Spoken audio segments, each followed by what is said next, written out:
Hey everybody, I'm Fox with FoxeoGames, and this is a review for Dark Souls 3, the Ringed City DLC on PC. Reviewing a piece of DLC is always a bit awkward for me, as I'm not sure how much I should address the issues of the base game. I guess doing so as little as possible is the best route in order to keep this review short.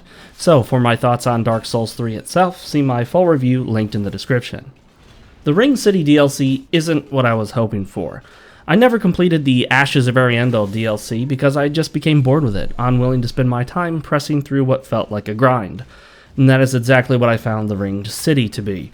A grueling, unenjoyable grind nearly from start to finish. It is, in my opinion, the worst DLC From Software has produced for any Souls title. I'll go through area by area, boss by boss, and thus there will be some obvious spoilers here. The Ringed City starts out in a disjointed area that requires constant use of the leap of faith element.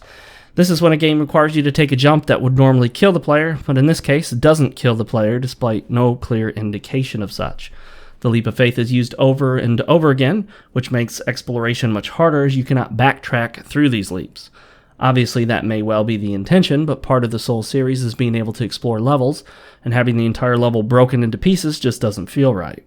I won't harp on the issue since it was addressed in my review of the base game, but the ever-present texture pop-in continues to be unavoidably noticeable.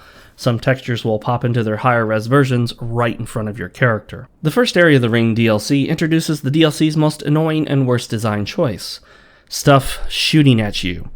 This area has what I am calling laser angels, which hover in the air and endlessly fire numerous lasers at you. While I was able to cause some damage to them with arrows, it was very difficult to do so, and would be a long, grueling process to kill them this way. As if the laser shots weren't enough, the angels can also cast an AoE that causes massive curse buildup, forcing you to move out of range. You'll spend much of the level frantically running from one cover to another while avoiding the curse AoE. But From Software isn't content to leave it at that. They also introduce a poisonous swamp with quick, agile enemies as well as large, lumbering, brutish enemies. Given the combination of laser-shooting angels, curse AoEs, quick, agile enemies, and large, hard-hitting enemies, and a poisonous swamp on top of all of that, most players will probably just attempt to run through the area as quickly as possible, skipping as much as they can. Trying to collect all the items will lead to taking large amounts of damage, some unavoidable, and trying to juggle multiple threats all at the same time, with no guarantee that any strategy will succeed in avoiding death. The boss of the area is preceded by another leap of faith. At the bottom of the jump are two demon enemies. Without spoiling the whole fight, I can say that it's a very sloppy fight that you cannot fully control for, and there's simply going to be an element of luck involved in managing both of these enemies simultaneously. Unlike the Ornstein and Smo fight, there isn't a clear distinction between the two nor their movement speeds. The fight has another unwelcome element that I feel is unnecessary and over the top, but that's going to be the theme for this entire DLC. Unnecessary and over the top, and not in a good way. The second area introduces you to numerous phantom archers who will shoot at you all at once. It's as if the devs just took an enemy design and copy-pasted it over and over and over again. You have to quickly dash through the area and find a way around this obstacle. You'll also encounter phantom melee enemies at various points, who are of course invincible. This kind of just run through and skip as much as possible mentality is without question the best strategy for the majority of the DLC. In another area, you'll go through a fairly long stretch between bonfires, filled with numerous small, medium, and large enemies, the latter two having the ability to kill you quite quickly if you're not careful. These large enemies are again copy-pasted over and over again in close proximity to one another. The relief of realizing that the second swamp area isn't poisonous is quickly lost when you realize that they've included more of the invincible phantom archers and melee fighters combined with the numerous other enemies in the area. Yes, I'm aware there is a way to eliminate the phantoms, but I don't want to spoil everything, and this method has no guaranteed method of execution. You're quite likely to die trying it.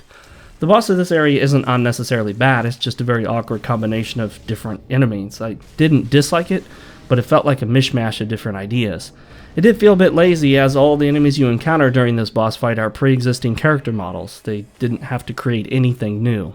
This next area here is pretty darn cool looking, and I'm sorry to say that it's a giant waste. There's nothing here other than a boss fight and a small secret.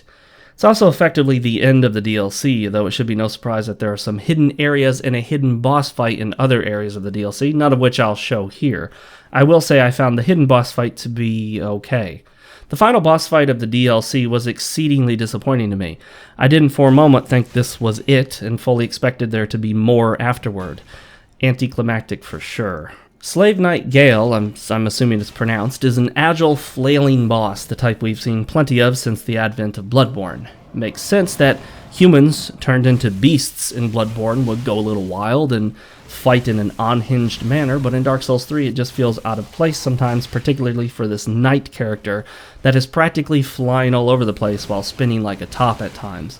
The fight gets progressively more over-the-top absurd, and soon particle effects and other obstacles will greatly obstruct your view and hinder your ability to ascertain what is capable of hitting you and what is just there for show.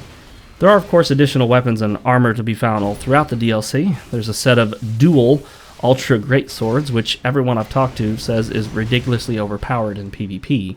I'm not surprised, as the enemy that wields them is also pretty absurd. Not that I expected it to, but the Ring City DLC does nothing to fix broken hitboxes or the infamous input lag glitch. Expect to occasionally attack or roll when you don't want to because the game queued up one of your inputs.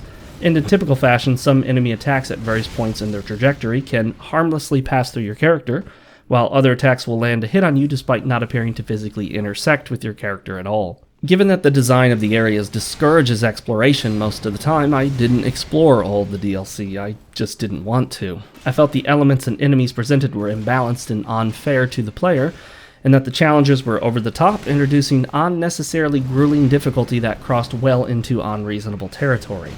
I did not defeat the secret boss, although I tried several times, but other than that I made it to the end of the DLC without using any summons other than the NPC for the demons fight, so it's not like I couldn't do it, I just found it unreasonable. I think From Software has lost touch with what really made the combat, enemy design, and areas in these games fun, and it's a good thing that this is the last entry in the Souls series, at least according to what they've told us, because any further development would likely just continue to run the game into the ground. If I ever feel the need to go back and play some Souls, I'll fire up Demon Souls, Dark Souls, or maybe Bloodborne.